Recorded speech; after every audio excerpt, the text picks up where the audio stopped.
Russia attacks and seizes 3 Ukrainian naval vessels off the coast of Crimea. Ukraine called an emergency meeting of what it called its war cabinet on Sunday after it accused Russia of having fired on 3 of its vessels in the Black Sea, injuring at least 6 sailors. Russia's Federal Security Service, or FSB, confirmed that it seized what it called 3 Ukrainian naval warships, saying they had trespassed into Russian territorial waters. It said to force the Ukrainian warships to stop, TASS, the official Russian news agency, reported Sunday night. The Ukrainian Foreign Affairs Ministry said it had mobilized all naval personnel and had sent all of its ships to sea after what it described as 2 gunboats and a tugboat coming under attack off the coast of Crimea, which Russia annexed in 2014. Oleksiy Makiev, political director of Ukraine's Foreign Affairs Ministry, called the incident an act of warmongering that the country's National Security and Defense Council that the war cabinet would meet Sunday night to consider imposing martial law. Russia's seizure of the naval vessels would represent an escalation of tensions that flared a few hours earlier, when it blocked all traffic under the Crimean bridge into the Kerch Strait, the only passage into the Azov Sea, because of what it said was an approach of Ukrainian vessels, TASS said.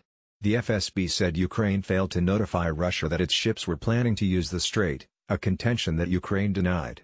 While both Ukraine and Russia have rights to the sea under a 2003 treaty, Russia controls both sides of the strait. The vessels are carrying out dangerous maneuvers and are disobeying the Russian authorities' demands, the FSB's border service said in a statement. The border service is taking all steps to ensure security of navigation and regulation of maritime traffic in the waters of the Black Sea and the Sea of Azov and the Kerch Strait. The government of Ukrainian President Petro Poroshenko called the Russian actions an act of aggression aimed at deliberately escalating the situation in the waters of the Sea of Azov and the Kerch Strait. NATO is closely monitoring the developments and called for restraint, said Oana Lungescu, a NATO spokeswoman.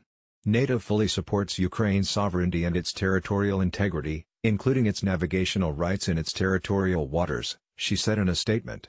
We call on Russia to ensure unhindered access to Ukrainian ports in the Azov Sea, in accordance with international law.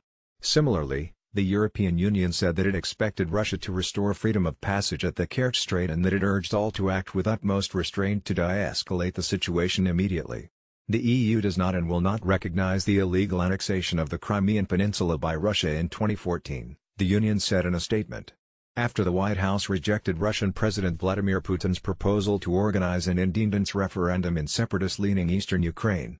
Alex Johnson is a senior writer for NBC News covering general news, with an emphasis on explanatory journalism, data analysis, technology and religion. He is based in Los Angeles.